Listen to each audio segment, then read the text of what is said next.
Frères et sœurs, la paix soit avec vous. Bonne fête de la solennité de la Pentecôte.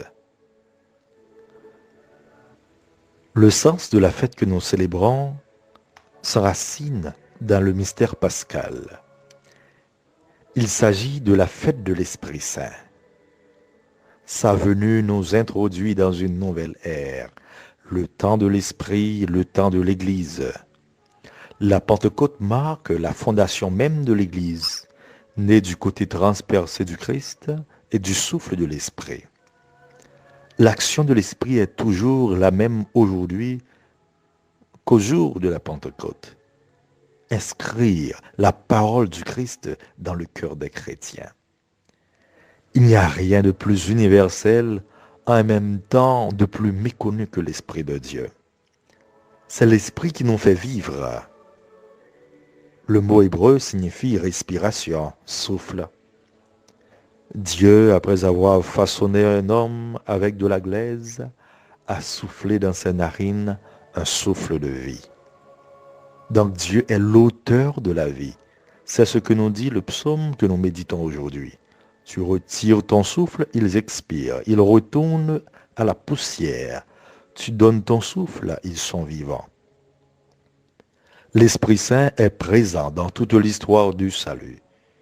Avec les prophètes, à la conception de la Vierge, au baptême de Jésus, à la transfiguration, dans ses apparitions, Jésus le transmet aux disciples jusqu'à la Pentecôte.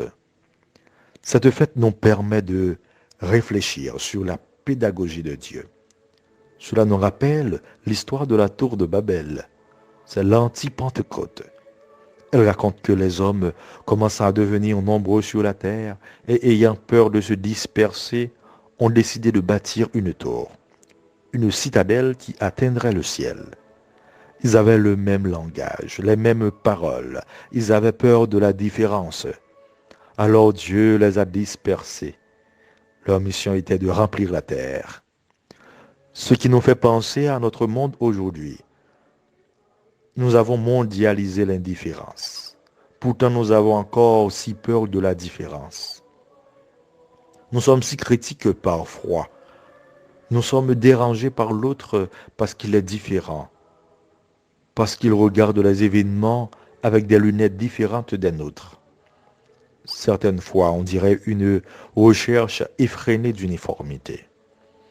Au contraire, l'esprit qui souffle où il veut est esprit d'ouverture.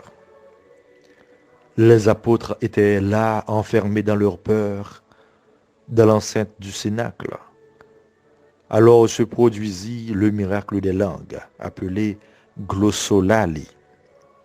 Tout à coup, sous l'action de l'esprit, ils se sont ouverts au monde. Toutes les nations présentes pouvaient, dans leur propre langue, entendre l'enseignement des apôtres, la bonne nouvelle. L'Esprit de Dieu refuse d'être enfermé dans des enceintes. Il a accouché à la Pentecôte une humanité diversifiée, une humanité nouvelle, où tous pourront s'entendre, malgré les différences de race, de langue, de nationalité, d'ethnie. Et cette humanité nouvelle, c'est l'Église. Nous avons besoin d'une nouvelle Pentecôte pour notre monde, un souffle nouveau contre la Covid-19, touchant ce souffle de vie, ce cadeau si précieux. Pour la vaincre, il nous faut renouveler nos approches, accepter nos différences comme une richesse, accepter l'unité au lieu de prôner l'uniformité, enfin changer nos regards sur l'homme et sur la vie. Il résonne en Amérique et en nous le cri silencieux de George Floyd, cet Afro-Américain de 46 ans. Nous entendons encore sa voix « I can't breathe ». Le cri de la haine et des forces de mort furent plus fortes. Notre monde est aujourd'hui essoufflé, presque en détresse respiratoire face à la haine, la division, le manque d'amour, les problèmes de toutes sortes auxquels vient s'ajouter le coronavirus. Il nous faut demander à l'esprit une dose d'humanité pour qu'il y ait un peu plus de respect pour la dignité de la personne humaine et pour la vie. Saint Paul, face à la communauté des Corinthiens divisée, les exhorte à l'unité en les rappelant leur appartenance au Christ. C'est dans un unique esprit que nous avons été baptisés pour former un seul corps. Il en est ainsi pour tous les chrétiens. Nous mangeons au même pain, nous avons reçu un seul baptême et nous avons un seul Seigneur. Avec l'Esprit, c'est l'unité dans la diversité des services, des dons et des charismes. Ce principe chrétien nous rappelle nos coutumes et nos us, notre devise, nos proverbes en terre haïtienne, mais en pile chat et palou, yon sel doit pas manger calalo. Il faut nous écarter du chaque coucou éclairé pour gel. Il nous le faut pour sortir du marasme politique qui nous emprisonne dans une enceinte de misère. Cette situation de détresse, de pandémie, de manque, de trouble nous plonge dans une certaine peur. En confinement, notre situation s'apparente à celle des apôtres en suspens. Notre quotidien est alors décrit dans l'Évangile. Nous sommes en attente d'une bonne nouvelle, d'un apaisement, d'un message de paix, d'espérance, d'un message de déconfinement. C'est dans ce contexte que nous parvienne la parole de Jésus. La paix soit avec vous. C'est lui qui nous dit encore que votre cœur ne se trouble point. Croyez en Dieu, croyez aussi en moi. Jésus est conscient de notre situation, peu importe là où nous sommes. Il nous visite pour nous rappeler qu'il est vainqueur. En donnant le pouvoir des clés aux apôtres, il met sur nos chemins des serviteurs de l'Évangile qui, dans leur mission de pasteur, ont pour rôle de mener l'Église et de paître le troupeau dont ils ne sont que des gérants. Pour ce faire, ils ont besoin des dons de l'Esprit. La crainte de Dieu, le conseil, la piété, la sagesse, l'intelligence, la force et la science. La crainte de Dieu constitue, à bien des égards, un leitmotiv pour nous pousser au refus de tout ce qui peut s'immiscer dans notre vie pour établir un climat de peur.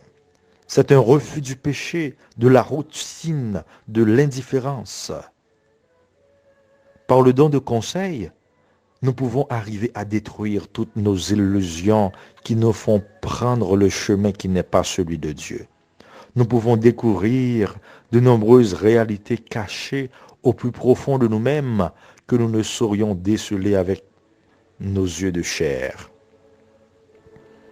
La piété est notre obéissance, notre attachement à Dieu. C'est l'expression normale et nécessaire de la vérité reçue. La sagesse d'en haut est premièrement pure, ensuite pacifique, modérée, conciliante, pleine de miséricorde et de bons fruits, exempte de duplicité et d'hypocrisie. Le don de l'intelligence est le don qui donne à l'âme de comprendre la parole de Dieu, afin de la mettre en pratique, et aussi de comprendre les mystères de Dieu qui sont révélés aux tout petits. Avec le don de la force, en revanche, le Saint-Esprit libère le terrain de notre cœur, de la torpeur, des incertitudes et de toutes les craintes qui peuvent le freiner, de manière que la parole du Seigneur soit mise en pratique de façon authentique et joyeuse. C'est l'esprit de science qui nous permet de connaître ce que Dieu veut pour nous. Il nous fait entrer dans l'intimité du projet de Dieu, lequel projet est amour et salut pour l'humanité entière. Esprit Saint, notre lumière et notre force, toi qui libères l'homme de ses entraves, de sa solitude et de sa peur, Aide-nous à témoigner avec courage et lucidité de ta présence en nos vies de chrétiens. Comme les apôtres, libère-nous de tout ce qui nous paralyse, de nos tiédeurs. Fais de nous vraiment des hommes et des femmes qui s'engagent à l'exemple de la première communauté chrétienne pour un monde renouvelé. C'est toi qui nous dis, vous n'avez pas reçu un esprit qui fait de vous des esclaves et vous ramène à la peur, mais vous avez reçu un esprit qui fait de vous des fils, et c'est en lui que nous crions Abba, c'est-à-dire Père. Esprit Saint, éclaire-nous. Esprit Saint, fortifie-nous.